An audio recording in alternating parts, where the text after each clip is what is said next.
Are you feeling let down after watching Napoleon? I know I am. I was really looking forward to this film. Ridley Scott, great director, Gladiator, other epics, Blade Runner, great storyteller, great filmmaker.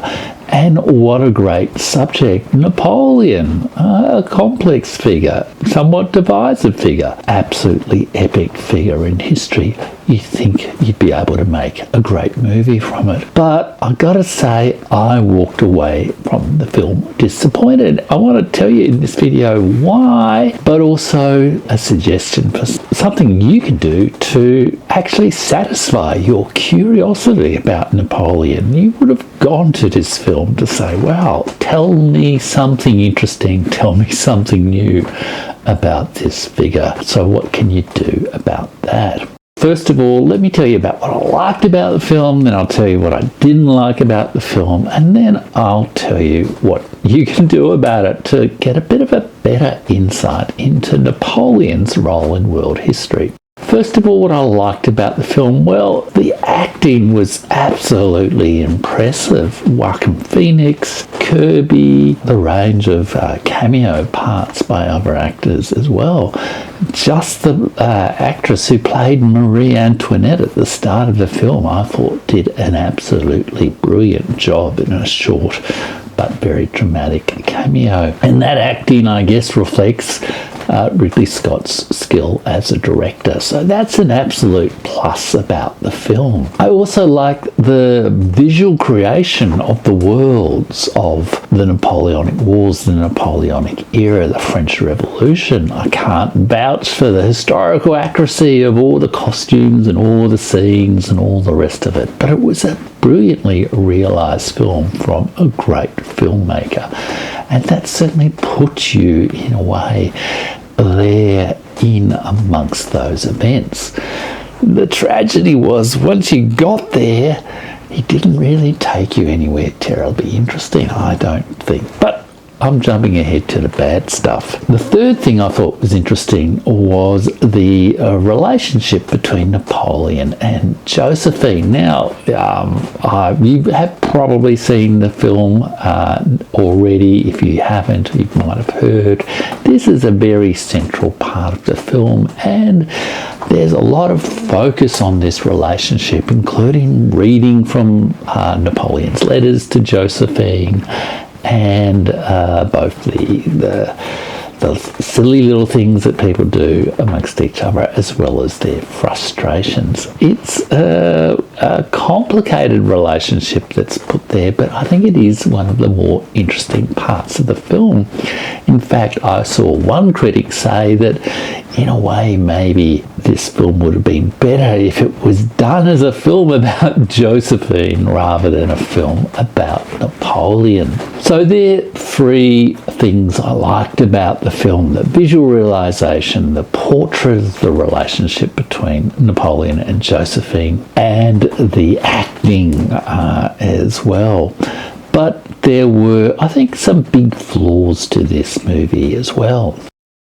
Three big flaws, in fact. Well, first flaw was character.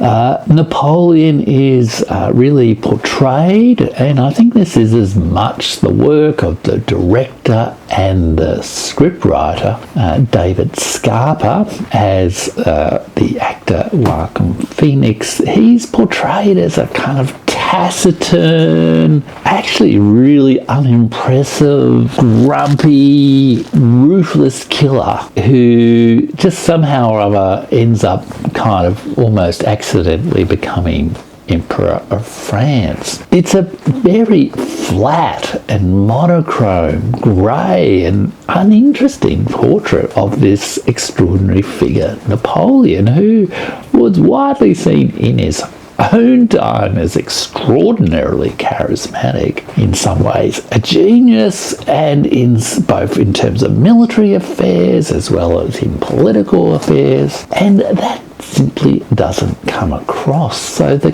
character of Napoleon is really missing, and I think also there's something there in the relationship between Napoleon and Josephine that just kind of didn't really gel with such an uncharismatic and abusive figure.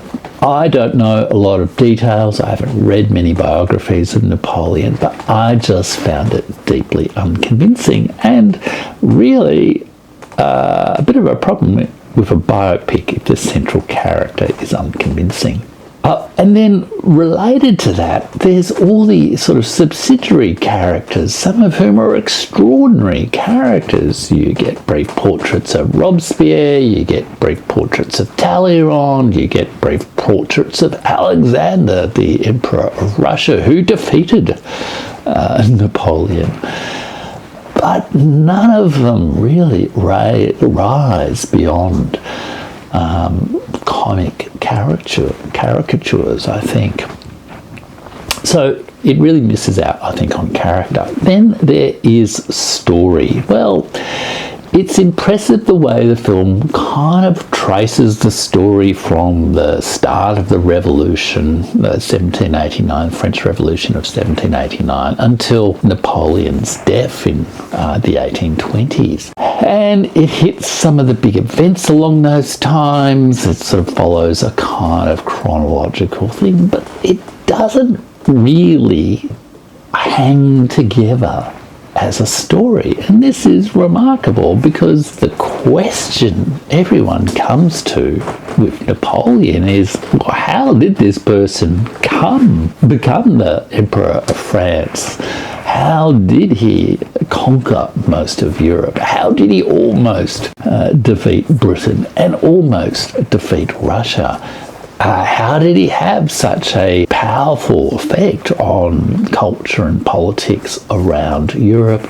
Why do we still talk about him, make films about him 200 years later? The story in this film just does not address those questions. So I think that's a big fault of the film. It kind of gets really detoured. It can't make up its mind whether it wants to do a series of epic battle scenes or the story of Napoleon and Josephine, and it just splices them together. And as a result, I just think it doesn't hang together as a story. Then the third big flaw of the film, I think, is history.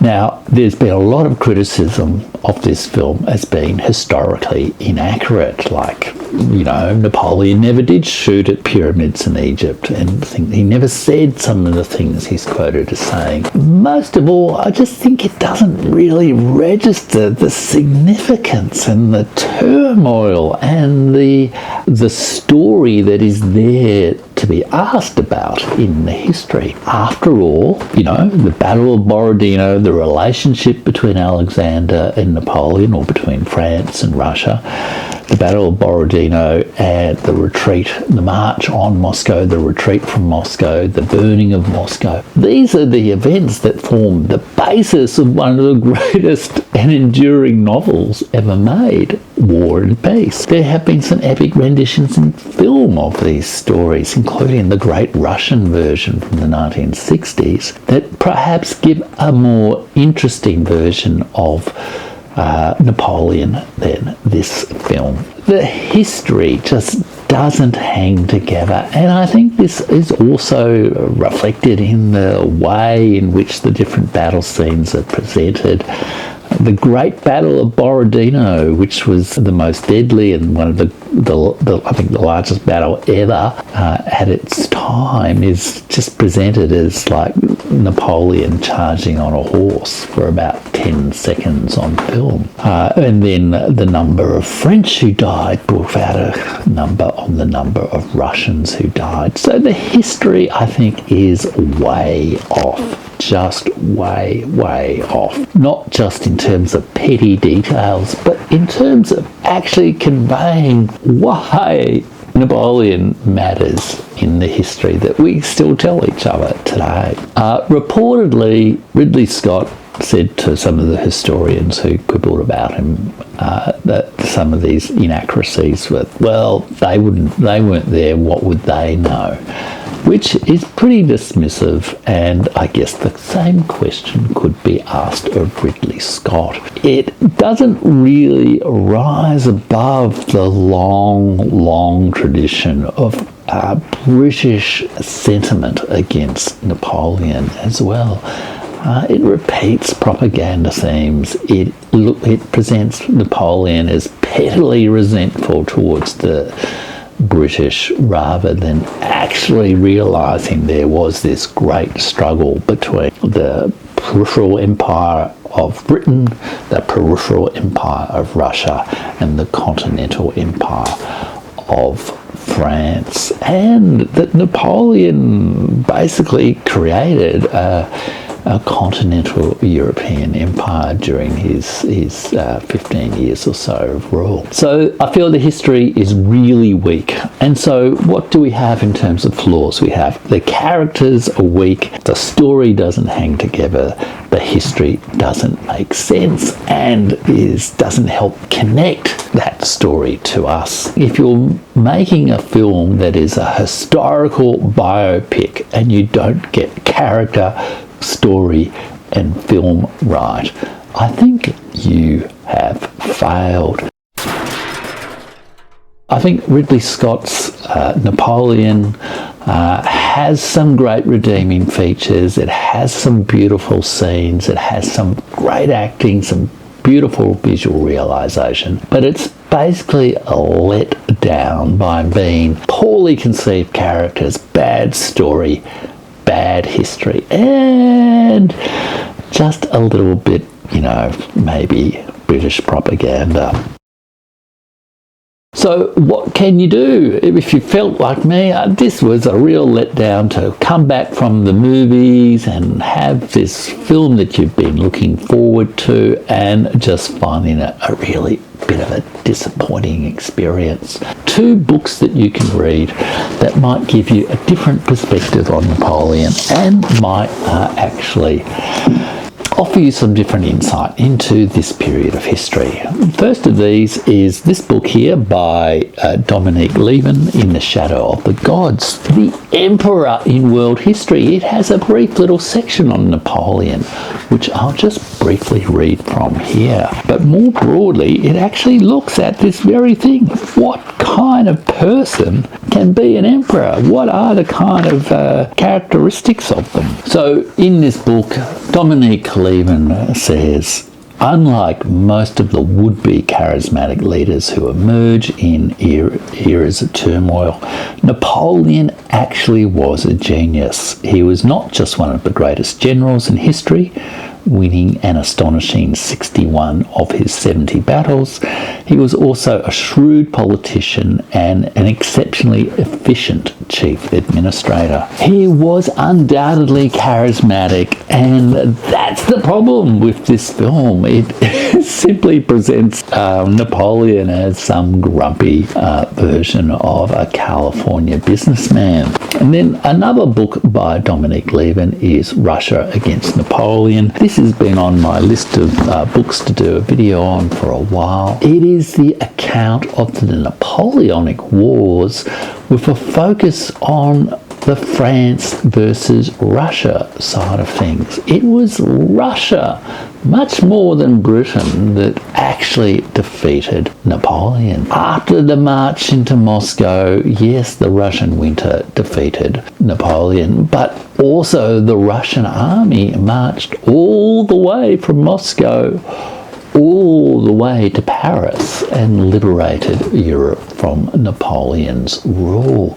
That, much more than the Battle of Waterloo, which is focused on in Ridley Scott's film and in so much of the British history, was the real story of Russia against Napoleon. And this brilliant book by Dominique Lieven will give you a new insight into the true history of Napoleon, the true history of the great imperial rivalries of the early 19th century between Britain, France and Russia. It will also help take some of the bitter taste of Ridley Scott's rather disappointing film Napoleon out of your mouth. Check out some of these other videos that I do on history and cultural affairs right here, and I'll see you in another one soon.